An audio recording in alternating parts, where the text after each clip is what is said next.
Siapa yang selama 1,5 tahun ini punya anak di bawah usia 17 tahun? Apa rasanya umplek-umplekan setiap hari disuruh belajar dari rumah sementara rumahnya nggak ada tempat kecil aja untuk belajar zoom-zooman? Apa yang terjadi kalau ditambah 1,5 tahun lagi? Di sisi lain, kalangan rakyat umumnya, bagaimana rasanya mereka sahabat yang nggak ada internet, nggak ada pulsa, sementara di rumahnya ada 3 orang memerlukan komputer atau gadget atau laptop untuk kerja dan sekolah, tapi tidak memilikinya. Fakta saat ini, biaya sekolah dari rumah ternyata tidak murah. Menjalankan sekolah dari rumah ternyata nggak efektif, dapat ilmu tipis, nggak ada keterampilan lainnya termasuk laboratorium dan kehilangan skill olahraga, kesenian, dan keterampilan sosial lainnya. Bekerja dari rumah malah banyak stresnya, banyak wacana diskusi tok, tetapi tidak ada gerakan nyata. Diskusi doang, eksekusinya kecil, seminar, meeting, belajar online, ngomong doang 1-2 orang, wacana, diskusi.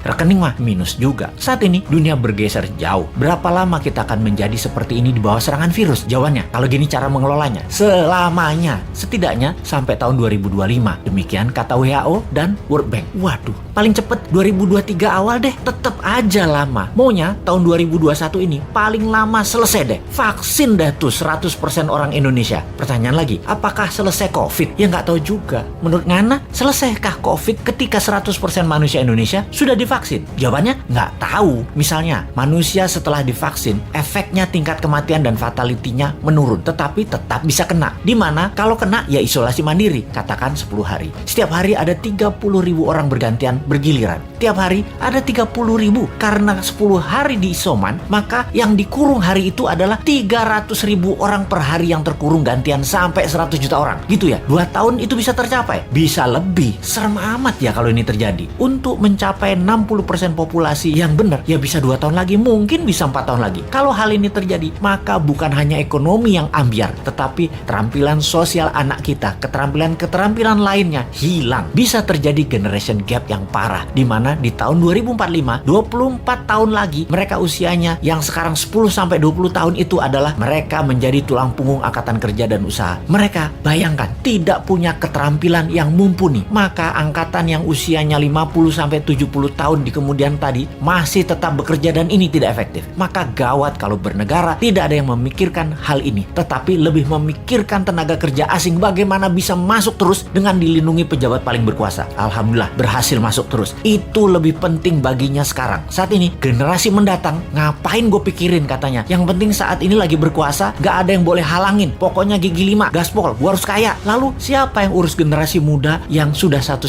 tahun ini dikurung di rumah? Ditambah masih ada kemungkinan dikurung lagi 1,5 tahun lagi. Kita urai masalahnya. Kalau anak usia saat ini 7-11 tahun, usia SD, mereka tidak mengerti banyak tentang culture, budaya lokal wisdom. Bayangin, ditambah 1,5 tahun lagi terkurung. Mereka nantinya manusia yang tidak punya budaya. Lalu remaja usia pancaroba, baru akil balik, usia 11-15 tahun. Mereka adalah manusia lagi cari jati diri. Kematangannya berubah. Dirinya not a girl, but not yet a woman. Menjadi terhambat. Ditambah 1,5 tahun lagi kejiwaan mereka, maka man atau woman tidak paham, tidak akan matang. Sulit menjadikan boy to man. Di usia 16-23 tahun, masa SMA dan kuliah, anak ini adalah masa kreatif dan puncak-puncaknya iseng dan puncak-puncaknya main di usia ini. Kesalahan-kesalahan kecil itu penting untuk modal nanti bersosialisasi di kemudian hari. Tidak banyak mereka bisa lakukan. Mereka masuk generasi yang hilang. Kalau ditambah 1,5 tahun lagi, sekolah mereka tak berketerampilan, tak ada kesempatan di laboratorium, di studio, praktek kerja, keilmuan jalanan atau street smartnya tidak ada. Hampir tidak mungkin membuat mereka berubah